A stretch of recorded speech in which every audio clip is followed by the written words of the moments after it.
Un quai de gare presque comme les autres, celui du Panoramique des Dômes, le soir de la présentation du train à la presse régionale et spécialisée. Mesdames et messieurs, votre attention s'il vous plaît. Nous allons partir en direction de la gare de Sommet. Bon voyage. C'était l'occasion de s'habituer au site, depuis le parking jusqu'au voyage aller-retour vers le sommet du Puy de Dôme. En arrivant par la route, on ne le voit pas. Donc on ne voit même pas le parking. Donc je pense que, et au sommet, la station terminale est en souterrain. Donc il y a à la fois une grande discrétion des installations et une grande facilité pour les utilisateurs. Et je crois que ça devra vraiment servir de modèle. Le trajet dure une quinzaine de minutes.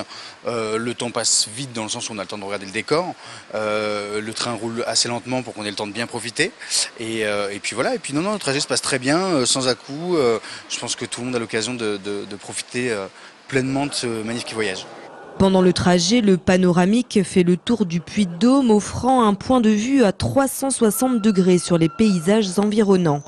Pour l'exécutif départemental, ce voyage était aussi l'occasion de se réjouir de l'achèvement des travaux avec 3 semaines d'avance et sans avoir rencontré de problèmes majeurs. Sur un dossier de plus de 80 millions d'euros, pas de dérapage financier. Deuxièmement, c'est un dossier dans lequel le calendrier a été respecté puisque nous finissons même avant la date prévue. Et enfin, c'est un dossier dans lequel nous n'avons pas eu un contentieux.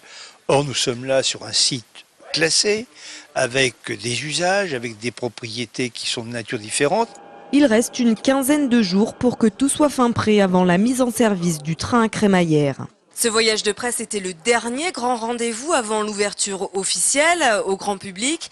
Cette ouverture aura lieu le 26 mai prochain à partir de 8 h du matin.